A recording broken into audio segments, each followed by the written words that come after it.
राष्ट्रपति हो कि चपरासी हो, ऊंचे जाति के हो, दलित हो, मुस्लिम हो, जैन हो, कोई मतलब नहीं, गलती किया छपाक दे काट देंगे।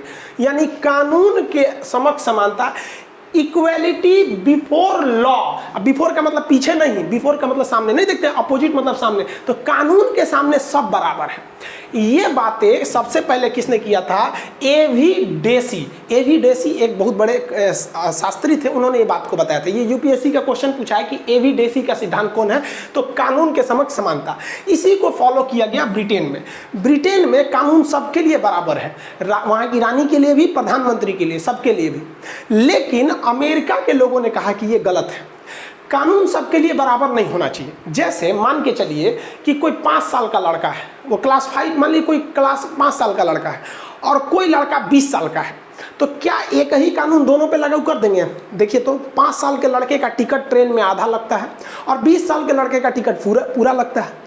अब अगर कोई सुप्रीम कोर्ट में केस ठोक दे इस आधार पर कि सुप्रीम कोर्ट आप बहुत बड़े कानून के रक्षक बनते हैं, ये बताइए हम 20 साल के हैं तब वो भारत के नागरिक हो, बचो है तो वो भारत का, ओकरा आधा का है लग रहा है, हमरा का है पूरा लग रहा है। समझ में आया कि नहीं आया? तो यही कहता है कि देखिए अमेरिका के संविधान में क्या कहा है? कानून का समान संरक्षण। यानी अगर आप बड़े हैं या छोटे हैं, अगर कोई गलती कर दिए हैं तो सजा आप दोनों को बराबर मिलेगी, लेकिन कुछ हद तक आपको अलग देखा जाएगा क्लासिफिकेशन के नाम पर। जैसे भारत में महिलाओं को फांसी नहीं लगी अभी तक। कुछ डिफ्रेंसिएशन करना ठीक है। ये क्यों ठीक है? क्योंकि समाज को एक बेहतरीन बना के रखने के लिए। आप देखिएगा एगो लड़का लड़की शादी करके भाग जाएगा सब, अब उसके बाद से लड़कियां पकड़ाएगी ना तो कोर्ट में आके क्या कर देगी? हमको बहला फुसला के लेके भाग गया। अब आप बताइए किसी लड़की को कोई बहला फुसला के भागेगा कि चलो चलो चलो भाग जाते हैं शादी कर लेते हैं? नहीं ना लेके भाग सकते हैं।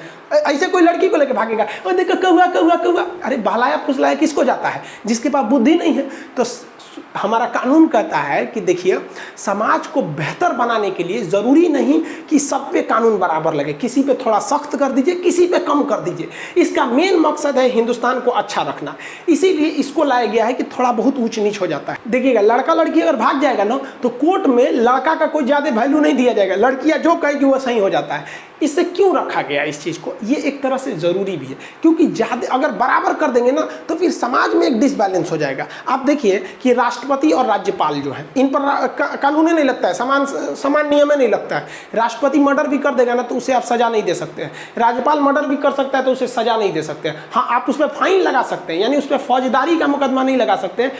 आप दीवानी यानी सिविल मामला दंड लगा सकते हैं, कुछ मतलब कंपनसेशन, जुर्माना लगा दीजिए। इसका एक और रीज़न है, आप राष्ट्रपति को कह दिए कि इसको 10 साल का जेल होगा, कोई दिक्कत नहीं, राष्ट्रपति को अधिकार अनुच्छेद 71 के तहत तो माफ़ कर लेगा। सुप्रीम कोर्ट में 10 साल मुकदमा चलेगा, इनको 20 साल का सजा हुआ, एक बार साइन करेगा, मैं अपनी सारी सजाओं को माफ़ करता हूँ, जा माफ़ कर लेगा वहाँ पर। और राज्यपाल को भी अगर आप सजा दीजिएगा तो उसको अधिकार है 162 के तहत। तो देखिए संविधान वाला कितना होशियार था सर, कहा कि जो है अपन सजा माफ़ कर लेगा, तो इन सब मुकदमा चलाने भी ना क्या जरूरत है। लेकिन फिर यही बहस हो गई, फिर अंबेडकर साहब और राजेंद्र प्रसाद इन लोग में बहुत लंबी बहस हुई। तब वहाँ लिखा गया कि इनको सजा तब तक नहीं सुनाई जाएगी जब तक ये अपने पद पर हैं। अगर राष्ट्रपति का पद खत्म हो गया या राज्यपाल का पद खत्म हो गया तो अधिकार भी खत्म, अब जज चाहे तो सजा सुना सकता है। देखिए हमारा संविधान कितना बेहतरीन है। यानी आप पूरे देश में देखिए राष्ट्रपति और प्रधानमंत्री किसी को भी छूट नहीं है। हाँ, छूट कब तक है? जब तक तुम ससुरा अपने पद पर है, पद से हट फिर तुमको बताते हैं। तो ये आप आर्टिकल 14 समझे, इसमें 2 चीजें हैं। कानून का समान संरक्षण शब्द आया है अमेरिका से, हम लोग अभी 80% फॉलो करते हैं इसको, ये ज़्यादा फॉलो है, ये ठीक है, रीजनेबल है। और कानून के समक्ष समानता जो है वो विधि के समक्ष या कानून के समक्ष समानता, ये ब्रिटेन से आया है, इसे हम लोग 20% फॉलो करते हैं, ये याद रखिएगा, ये यूपीएससी में कई बार पूछा हुआ है। अब आगे चलते हैं अनुच्छेद 15, यहीं पे आप बात आ जाता है आरक्षण सही है या नहीं।